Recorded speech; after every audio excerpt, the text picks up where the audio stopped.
जब से YouTube पाकिस्तान में आया, पाकिस्तान की हिस्ट्री में आज तक कभी भी किसी यूट्यूबर को इतना हेट नहीं मिला होगा जितना डकी भाई को मिल रहा है।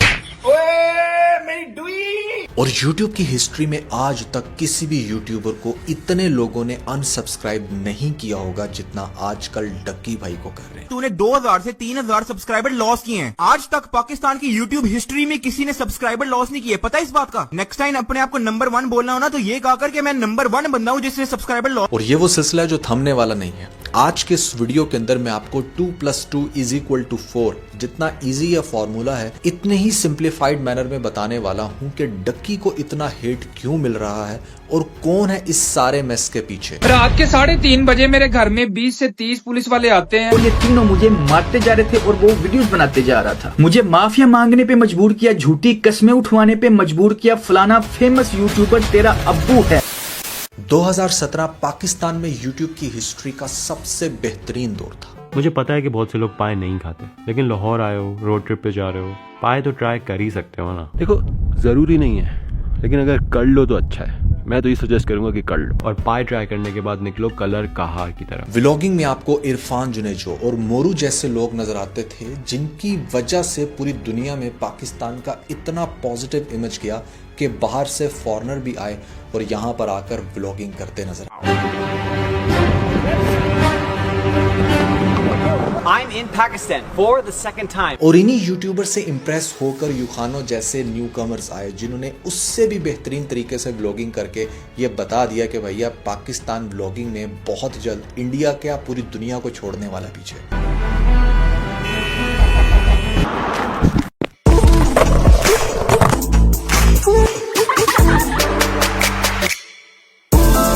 ओवरसीज पाकिस्तानी यूट्यूबर्स भी पाकिस्तान में बहुत ज्यादा मकबूल थे, जिसमें पहले नंबर पे जैद अली, शाबिर जाफरी और खास तौर पे शाम अदरीस के व्लॉग्स काफी ज्यादा फनी होते हैं।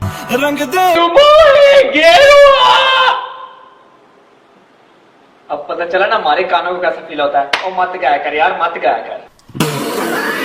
ये लोग कंटेंट बनाते थे और उसके अंदर बहुत ज्यादा मेहनत करते थे और वो मेहनत इनके व्लॉग से रिफ्लेक्ट भी होती थी। आप लोग सोचते थे कि मतलब काश हम भी ऐसा व्लॉग बना पाए, बट उसके लिए बहुत ज्यादा एफर्ट्स रिक्वायर्ड थी। Ducky was extremely inspired from the CarryMinati. जैसे इंडिया के अंदर कैरीमिनाटी ने धूम मचाई हुई थी अपने रोस्ट वीडियो की वजह से, इसी तरह पाकिस्तान में डकी बहुत ज्यादा फेमस होने लगा। डकी इस वजह से बहुत ज्यादा मशहूर हो गया कि भैया ये बंदा तो जिस भी यूट्यूबर या फिर कंटेंट क्रिएटर की वीडियो बना देता है उसका तो करियर गया। और ऐसा दिखने में भी आया कि मतलब डकी उन दिनों कुछ ऐसे रोस्ट बनाता था जो बहुत ही ज्यादा मीनिंगफुल होते थे, क्योंकि कोई भी इंसान ब्लाइंडली किसी भी ऐसे शख्स को फॉलो नहीं करता जिसकी बातों में सेंस प्रिवेल ना करे, और डकी के व्लॉग्स में वो चीज थी। मैंने भी अपना चैनल उसी दौर में स्टार्ट किया था 2017 में। पाकिस्तानी ड्रामा रिव्यूज और जो रियल लाइफ ड्रामाज होते हैं जैसे कंट्रोवर्सीज, उनके ऊपर एनालिसिस मेरे आते थे। तो सब कुछ ठीक चल रहा था, लेकिन जैसे एक गंदी मछली पूरे तालाब को गंदा कर देती है, वैसे ही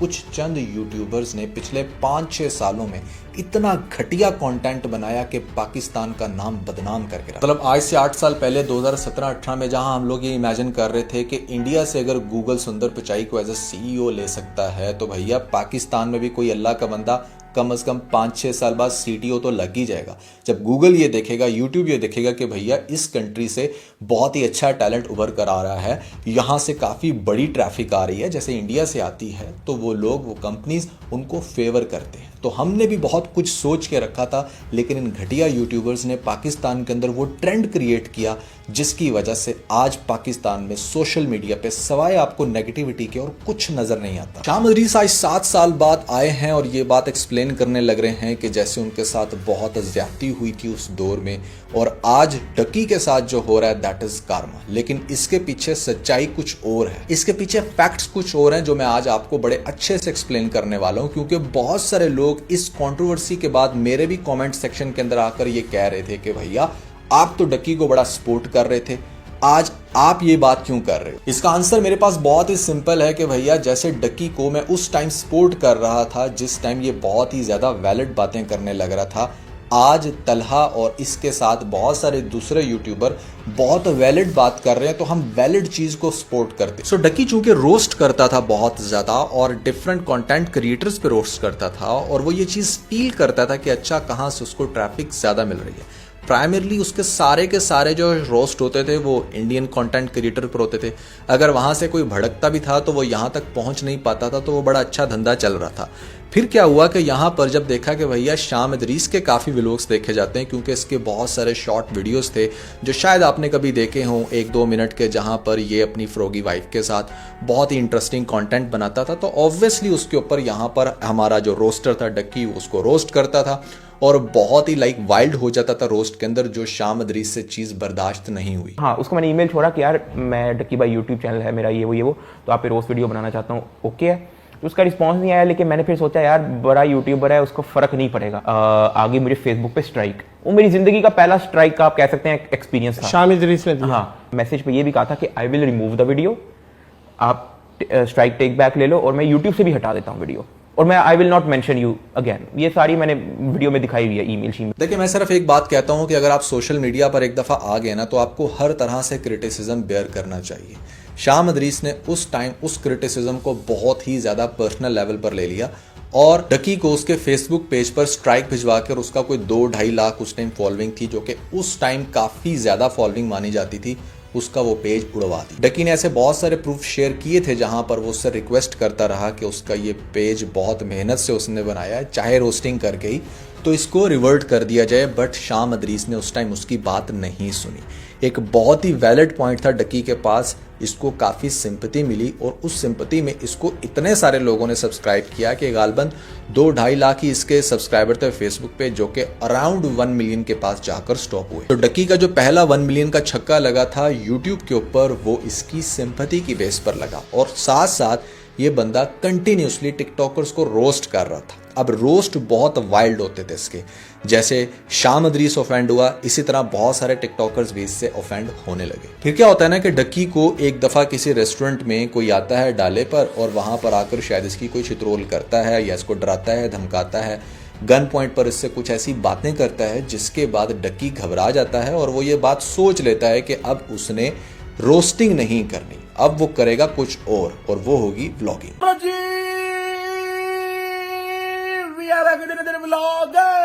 अब देखो, जब आपने एक डोमेन छोड़ी, आप रोस्टिंग करते थे, आप रोस्टिंग के बादशाह थे, आपको बहुत सारे लोग सपोर्ट करते थे इंक्लूडिंग माई सेल्फ। जब आप व्लॉगिंग में आते हो तो व्लॉगिंग के अंदर वही खिचड़ी होती है, वही फैमिली होती है, वही प्रैंक्स होते हैं और वही सब कुछ जिसको आपने इतना ज्यादा क्रिटिसाइज किया और आप पहुंचे थे 1 मिलियन तक। जब वो सारा कुछ आप खुद से रिपीट करना शुरू हो गए और आपने वैसे नहीं किया जैसे ट्रेडिशनल व्लॉगर्स करते थे, आपने उसके अंदर नेक्स्ट लेवल का क्रिंज भरा। बिरयानी खाते हुए डकार मार रहे हो, उल्टा होकर नाच रहे हो, अपने भाई के मुंह पर रख रख के थप्पड़ मार रहे हो, अपनी वाइफ को और खास तौर पे जितनी भी फीमेल्स आपकी वीडियो में आपके साथ आ रही हैं उनके साथ गंदे गंदे समटाइम मजाक कर रहे हो, तो वो डेफिनेटली चीजें लोगों को बहुत ज्यादा ट्रिगर की। हाँ, लेकिन यार ये मुझे समझ नहीं आती, ये हाफ बाजू वाले तुमने क्या करने हैं? हाफ बाजू नहीं है, एक वो होती है, स्वेटर होती है। ओके, वो पहना चलो। भी स्वेटर होती है। मैं तो कुछ और ही समझ रहा था। अब जब कोई भी स्पेस खाली होती है ना, तो स्पेस को कोई ना कोई फिल करता है। डक्की की वो रोस्टिंग वाली स्पेस खाली हो चुकी थी और हमें चाहिए था पाकिस्तान में कोई और रोस्टर। दरमियान में बहुत सारे रोस्टर उभर कर आए, कुछ उस टाइम के भी थे जो डक्की के साथ साथ रोस्ट करते आ रहे थे, उन्होंने मजीद रोस्ट वाइल्ड कर दिए, लेकिन लोगों ने किसी को भी पसंद नहीं किया। इसी सिनेरियो में हमारे पास निकल कर आते हैं बदला ब्रो। बदला ब्रो का एक्सेंट भले पेंडुओं वाला था, बट वो बातें काफी वैलिड करता था। उसके बहुत सारे रोस्ट जाकर डक्की को ठा कर लगे, जिसके बाद डक्की की सबसे पहले बदला ब्रो से दुश्मनी स्टार्ट हुई। इन लोगों की दुश्मनी इतनी ज्यादा वाइल्ड हुई कि यहाँ पर डक्की ने डायरेक्टली शायद उसको ये थ्रेट किया कि भैया वीडियोस डिलीट कर, नहीं तो तेरे साथ कुछ भी हो जाएगा। अब मतलब इससे पहले चूंकि पाकिस्तान में ऐसा हुआ नहीं था ना, जो भी किसी के खिलाफ रोस्ट करता था या एक्सपोज करता था तो रोस्ट का जवाब रोस्ट से, एक्सपोज का जवाब एक्सपोज से होता था। किसी ने ये सोचा भी नहीं होगा कि मतलब कोई एक यूट्यूबर किसी दूसरे यूट्यूबर के घर में घुस जाएगा या फिर उसको किडनैप करवाएगा, उसको मारेगा, पीटेगा और उसको ये कहेगा कि भैया वीडियोस डिलीट कर, नहीं तो तेरे साथ मैं ये कर दूंगा वो कर दूंगा, जो कि एक्चुअली में क्लेम करते हैं बदला ब्रो के भाई ये सब कुछ मेरे साथ हुआ, ये सब हमने देखा कि हाँ उसको किडनैप भी करवाया गया कुछ यूट्यूबर्स के साथ मिलकर, और डकी के ऊपर उसने डायरेक्टली इल्ज़ाम लगाया कि भैया ये सब कुछ मेरे साथ जो भी करवाया डकी ने करवाया, कॉल चल रही थी। कहता मिलने के बहाने आया और मुझे किडनैप कर लिया। पांचों ने बसना था, डक्की की कॉल जो मुझे मारते हुए कॉल आ रही थी कि इसे छोड़ना नहीं, ये जब तक वीडियो ना क्लियर करवा दो, इसे मारो कूटो, इसे छोड़ना नहीं। तो डकी ने एक गलत ट्रेंड यहां से स्टार्ट कर दिया कि भैया अगर कोई भी आपके खिलाफ उठकर कोई भी बात करता है और आपके पास पावर है तो you need to use that power. फिर बदला ब्रो के केस चलते रहे अदालत के अंदर, बहुत कुछ हुआ दरमियान में। डेफिनेटली हाल ही में सुनने में ये आया कि उस बंदे को शायद अपना मुल्क भी छोड़ना पड़ा, क्योंकि दुश्मनियां जब बहुत ज्यादा बढ़ जाएं तो वहां पर किसी एक को साइड पे होना पड़ता है। समहाउ बदला bro is still not strong enough to fight back with this person, इसलिए वो सेपरेट हुआ। फिर आजकल एक और यूट्यूबर उभर कर आते हैं जो कि अगेन जिनका टेक बैकग्राउंड था बिल्कुल एग्जैक्टली डकी की तरह। कल तक वो टेक की वीडियोस बना रहे थे और एकदम से out of nowhere this person came, जिसका नाम है तलहा रिव्यूज के नाम से इसका चैनल है, और यहाँ पर बड़ी फाड़ू किस्म की इस बंदे ने वीडियो बनाई। इसने एक्सपोज किया और इसके एक्सपोज के अंदर ये चीज वाज़ेह हो रही थी कि जैसे इसने बहुत देर पहले से ये सारा कुछ प्लान कर रखा था कि इसने साथ साथ रहकर वो सारा डाटा कलेक्ट करना है, जिसके अंदर वो लोग कोर्स की डिस्कशन कर रहे होंगे। शायद इसको भी टीम का पार्ट बनाना था, फॉर एनी XYZ रीजन इसको नहीं पार्ट बनाया, तो इसने उसी कंटेंट को यूज करके कितनी स्ट्रॉन्ग वीडियो बनाई कि आप लोगों ने कहा कि भैया ये तो नेक्स्ट लेवल हो गया, अब यहां पर डकी का चैनल तो हमें नजर नहीं आना चाहिए। बेसिकली इस पॉइंट पर डकी के साथ वही सीन हो गया जो ये कभी किसी जमाने में दूसरे बड़े व्लॉगर्स का कलेक्ट करता था, अपने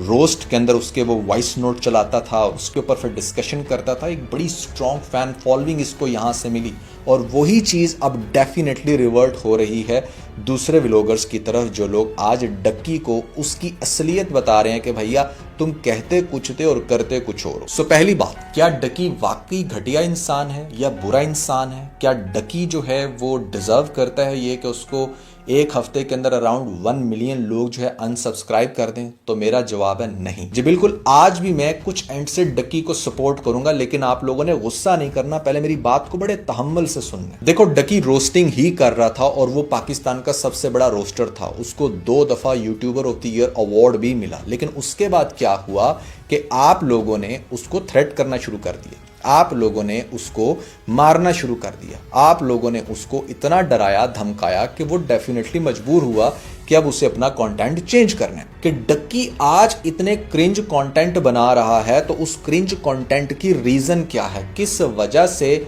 वो इतना ज्यादा वायरल हो गया, किस वजह से रज्जब भट्ट जैसे लोग जिन्होंने अपने रिलीजन को कैश किया, जो बड़े साफ नजर आ रहे थे कि भैया यहाँ पर चावल बांट रहे हैं या नान के ऊपर हलीम रख कर दे रहे हैं। एक सिंपैथी जो होती है ना, ऐसी चीज होती है जिससे ऑडियंस बहुत जल्दी आपकी तरफ अट्रैक्ट होती है। नदीम नानी वाला पहले आईफोन बांट रहा था, फिर अब वो भी इस गैंग में शामिल हो गया, and they are acting like they are very powerful. Sympathy की बेस पर आपने पहले अपना नाम बनाया and now you are showing your power कि आप किसी भी यूट्यूबर को टांग दोगे और किसी के भी खिलाफ कुछ भी करोगे, which is extremely bad. I think आपको ऐसा नहीं करना चाहिए। आपको जिस वजह से ऑडियंस ने यहां तक पहुंचाया, आपको अपनी उस कॉज को साथ साथ मेंटेन जरूर रखना चाहिए। कौन एक्चुअली में इस सारे मेस की वजह है जिसकी वजह से आज आपको इस तरह का कंटेंट देखने को मिल रहा है जिसको आप क्रिंज कंटेंट बोलते हो?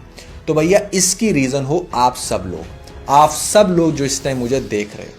जब इरफान जुनेजो आप लोगों को क्वालिटी कंटेंट बनाकर दे रहा था तो आपका काम था कि आप उसे इतना दबाकर सपोर्ट करते कि वो 1 मिलियन से 10 मिलियन का सफर आज तय कर चुका होता। जब मोरू आपको शॉर्ट मूवीज फिल्म्स बनाकर दे रहा था तो आपका काम था कि आप उसे इतना सपोर्ट करते कि इस तरह के क्रिंज कंटेंट बनाने वाले यूट्यूबर्स ऐसा डिस्करेज होते कि उनको नजर आता कि भैया पाकिस्तान में ये कंटेंट तो चलता ही नहीं है। अगर आपने व्लॉग्स बनाने हैं तो you need to make quality content. लेकिन आप लोगों ने क्या किया? आप लोगों ने प्रेफरेंस दी दूसरे लोगों की औरतें देखने पर। आज आप लोग ही क्लेम करते हो ना कि हाँ बीवी दिखाओ पैसा कमाओ, ये फलां बंदा बीवी दिखाकर पैसा कमा रहा है। तो भैया बीवी देख कौन रहा है? आप लोग ही देख रहे हो ना। आप लोग अपनी मेंटालिटी शो करवाते हो इस तरह का कंटेंट देखकर। अगर आपको वो नेगेटिव लगता है, देखो जिस चीज का ट्रेंड आप क्रिएट करोगे वही चीज कंटेंट क्रिएटर बनाएगा। मैं आपको चैलेंज देता हूं कि आप एक ऐसी क्रिंज वीडियो बनाएं जिसमें एक शख्स अपने मुंह के बजाय नाक में खाना डाल रहा है और आप उसको वायरल कर दें, तो हर कंटेंट क्रिएटर आपको वही करता हुआ नजर आएगा।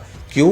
क्योंकि भैया कंटेंट क्रिएटर इन्फ्लुएंस होते हैं कि ऑडियंस को क्या पसंद है, ऑडियंस क्या देखना चाह रही है। अब अगर ऑडियंस ही क्रिंज देखना चाह रही है, ऑडियंस को ज्यादा पसंद है ही ऐसा कंटेंट, तो वो क्यों इतनी मेहनत करें भैया, क्यों इतना पैसा लगाएं? क्योंकि जब आपने क्वालिटी कंटेंट बनाना होता है, नॉट टू फॉरगेट कि उसके अंदर बहुत ज़्यादा पैसा लगता है। अगर आपको लगता है कि इसने एक ब्लॉग से, एक वीडियो से लाख रुपया कमा लिया होगा, तो क्वालिटी कंटेंट 50-60 हज़ार रुपया खा जाती है उसकी क्रिएशन में, उसकी मैनेजमेंट में, उसकी एडिटिंग में। सो इसीलिए आप लोगों ने अपने स्टैंडर्ड्स खुद बनाए हैं। आज आप किसी को भी ब्लेम करें, मुझे कोई फर्क नहीं पड़ता, क्योंकि उनको यहां तक पहुंचाने वाले आप हैं। अब एक कंटेंट क्रिएटर ने जैसे आकर आपका दिमाग खोला और आपके सामने कुछ सच रखा, तो 1 मिलियन के करीब लोग चले गए डक्की को अनसब्सक्राइब करने। ये नहीं सोचा कि भैया डक्की को पहले सब्सक्राइब क्यों किया था। किस्सा मुख्तसर ये कि कोई भी कंटेंट क्रिएटर किसी भी हवा की पीक पर है तो वो आपकी वजह से है। आप अच्छे कंटेंट को सपोर्ट करें, ऑटोमेटिकली अच्छे कंटेंट क्रिएटर जो आपके अकॉर्डिंग है वो ऊपर आना शुरू हो जाएंगे। अगर आप क्रिंज को सपोर्ट करेंगे तो क्रिंज ही ऊपर आएगा। और ख़ास तौर पे इस YouTube की दुनिया के अंदर कोई भी एक शख्स कसूरवार नहीं है। यहाँ पर फ्लोज को देखा जाता है, यहाँ पर ट्रेंड्स को देखा जाता है। यहाँ पर अगर एक रोस्टर उठकर आया है और कर रहा है बड़ी वैलिड बातें, तो आपको नजर आएंगे 10 रोस्टर और भी जो ऑलमोस्ट वही बात कर रहे होंगे। मकसद सबका एक ही है और वो है, आई बिलीव कि आज की वीडियो काफ़ी ज़्यादा कंस्ट्रक्टिव लगी होगी और काफ़ी कुछ सीखा होगा आपने इस वीडियो से। मैंने कोशिश तो की है कि अपने एंड से आपको एक्सप्लेन करने की कोशिश करूं कि भैया चल क्या रहा है और कौन है इस सारे मैस के पीछे। अगर आप सिर्फ इस छोटे से पॉइंट को समझ जाओगे तो आपकी भी और हम यूट्यूबर्स की भी ज़िंदगी आसान हो जाएगी।